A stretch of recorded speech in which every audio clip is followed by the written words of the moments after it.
My parents met him because I was involved taking drugs previously, and they thought this was another outlet for drug taking. So they came and met Prabhupada, and he convinced them that that wasn't the case. And after that, when a lot of times Prabhupada saw me, he would ask me how my parents were. And he said, one time I was in his room the same way, he called me in, and he asked me how my parents were. He said, actually, you are the father of your parents. Or he said, you are the father of your father. And I said, this was new concept at that time. And he said, well, the father means one who gives birth into life. He said, so you're giving them birth into spiritual life, so actually you're the father. You're the real father. Oh, one time he asked me, I was 18, so I was getting pimples, acne at the time. And he said, oh, what is that on your face? And I said, oh, they're pimples, Prabhupada. So he said, oh, you should put little tilak. So I would go and put tilak spots on my face. And then it was you couldn't really walk around the streets like that. So next time he saw me, he said, oh, what? He asked me about my pimples again. He said, well, what about the tilak, or why I wasn't doing that? I said, I can't walk around like that. It's just too... He said, oh, you should take a little olive oil and boric acid, and you heat it in a spoon over the fire, and make it a little ointment, and you put that on. And sure enough, that produced like a salve that looked just like any ointment, and it wasn't so... that showed his personal side.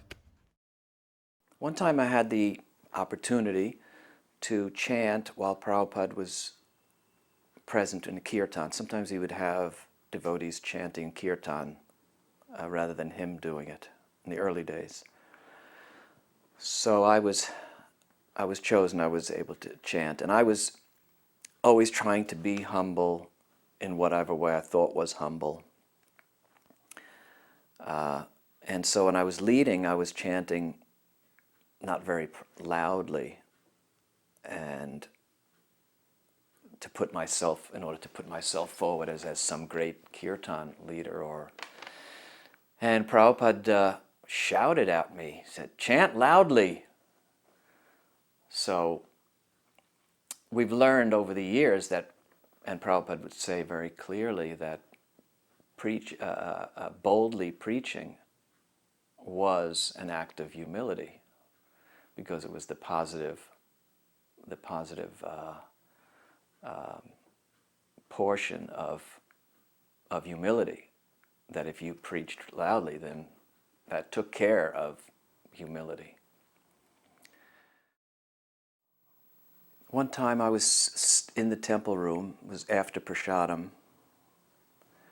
In the early days, devotees would take prasadam. The prasadam would be cooked upstairs in Prabhupada's apartment and brought downstairs, and devotees would eat in the temple. We had these grass mats that we'd lay out, and plates was a really cacophony of plates that were gotten at thrift stores and so on. They were porcelain plates, nothing matched. And so the plates had to be washed afterwards. So I was in the temple, and the plates were all in the sink. And in the temple, this was a storefront that was opened up, and in the back there was a little bathroom, and outside a little sink, and the plates were all piled up there, and the plates were not washed. And I was in the temple alone. I might have been chanting japa or reading, I don't remember, I just happened to be there, and who comes in? Prabhupada walks in and offered my obeisances. And then he saw in the sink all these dishes, and he said, why aren't these dishes done? And of course I was left standing. I didn't know what to say, but he said, well, if no one's going to do it, then I'll do it. Well, naturally, of course, I got with the program. But Prabhupada was prepared to do that, just wash the dishes. I always tried to preach to my parents, or at least, get into arguments with my parents, especially my father. My mother didn't like to argue. My father was a real debater. He was really into politics, and so he just loved a good debate. But I remember as a child lying in bed and in the dark, and then thinking what it was like to die, and imagining myself in a coffin, sitting, thinking that there I was dead, and I got so scared. It was so frightening. So I guess so always I had this image of, somewhere in my psyche about being afraid of death, and probably that helped me to come to Krishna consciousness eventually. But I used that on my parents, my mother. I said, trying to, aren't you afraid of death? And my mother said, no, I'm not afraid of dying. So that really confused me. How could anybody admit that they weren't afraid of dying? So one lecture, after the lecture, and had nothing, this question I wanted to ask Prabhupada had nothing to do with the lecture. So I said, I think maybe Prabhupada might have been speaking about death and fear of death. And so I said, Prabhupada, I asked my mother about that, she said, no, that she's not afraid of death. And he said, they may say they're not afraid of death, but you give somebody a gun and say, okay, go ahead. But so actually, it's easy to say, but actually everyone is afraid of death.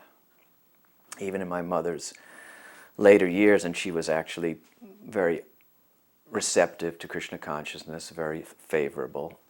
But still, in her later years, she was about to fall. If any problem, she was always fearful, and even she would express a lot of times going on a plane, that she's so afraid. So really, when you get down to it, everyone is afraid of dying.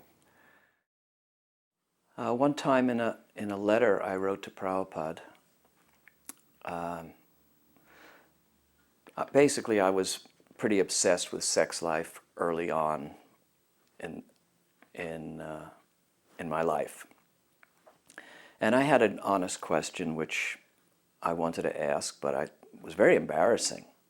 And I was wondering, looking at Krishna and trying to understand Krishna, I was wondering, well, did Krishna have genitals? Because we see his picture, we see his body, and so I was really wondering, but I thought, wow, that is a really embarrassing thing to think about. But I thought that, well, I had to get this off my chest because I was just inquisitive. I was always very inquisitive.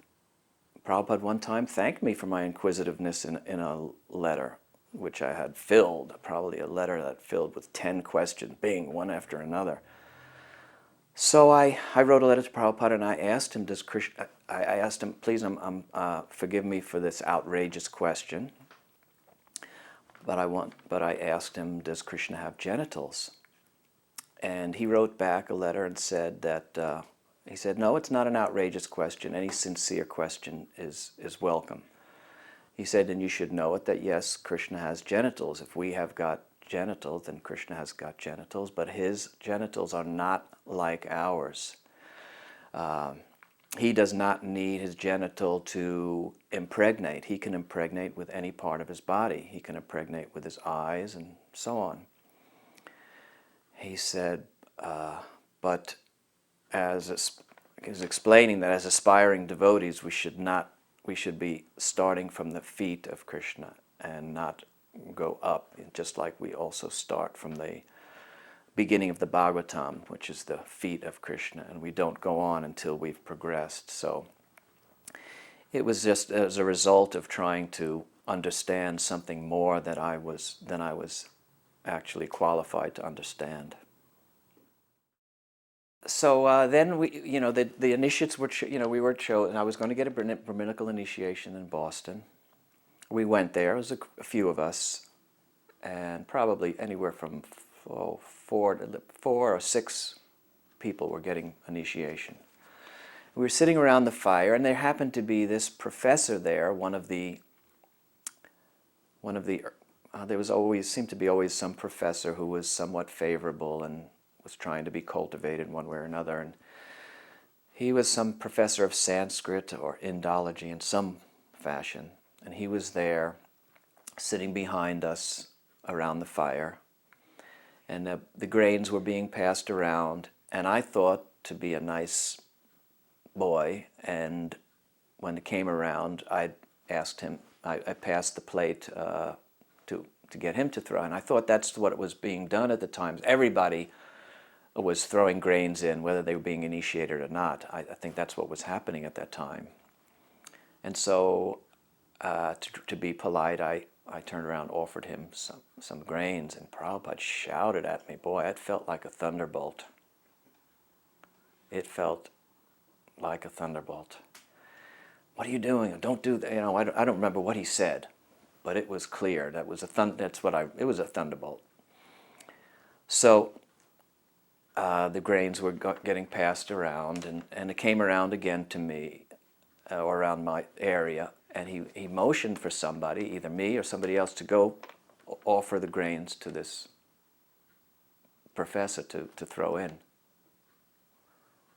So, I mean, I see the look on your face, and that was the look on my face. What is this about? I had no idea. I kept on questioning year after year. I would wonder, what happened there? And I don't, to this day it's a matter of interpretation. My guess was that this person was really Prabhupada's equal, not my equal.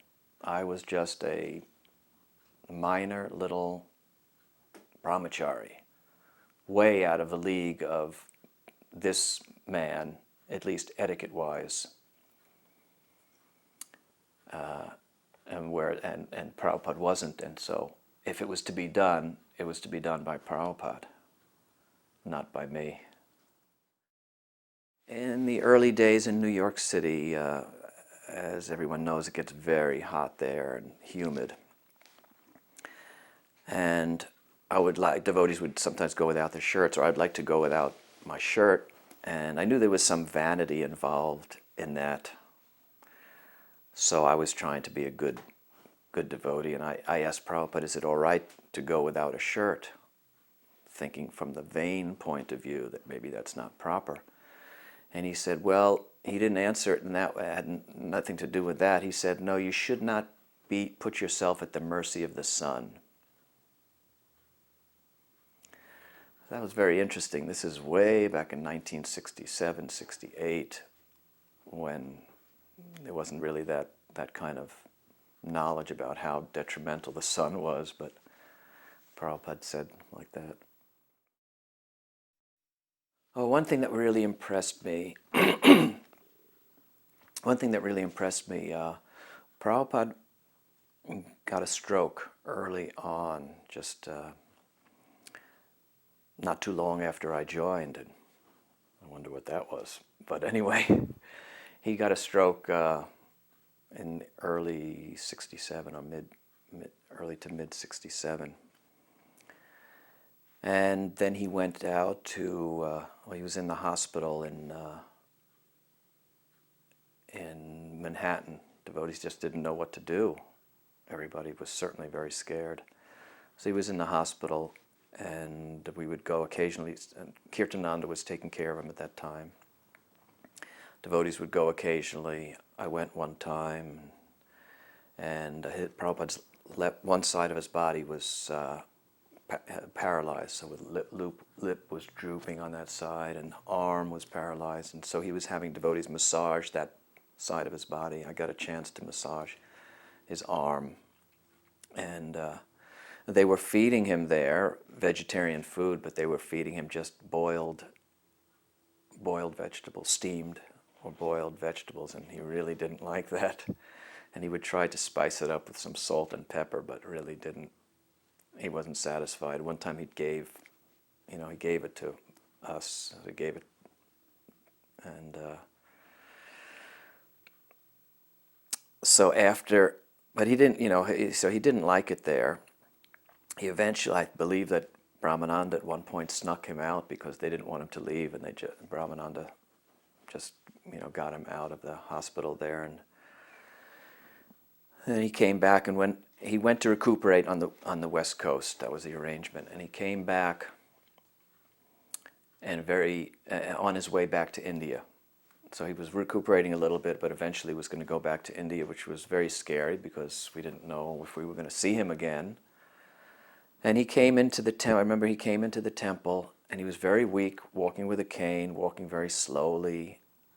And he came in to the temple, walked up to a picture of, we had the disciplic succession pictures up, his spiritual master Bhakti, and also then Bhakti Vinod Thakur, and maybe Gorkashore Das Babaji Maharaj. So he walked up to the picture of his spiritual master and slowly got down on his knees and down to full dandavats. This is when it was just very impressive to see the kind of devotion that he had, even while he was so sick. I think what really impressed me about Prabhupada was his infallibility. From early on, I mean, really, when I first met Prabhupada and he came to New York and they were arranging engagements for Prabhupada to speak, before I could even ask really intelligent questions, I would hear questions, challenging questions from people. And I would think, uh-oh, wow, is he going to be able? And sure enough, Prabhupada answered. I've never seen Prabhupada defeated, ever.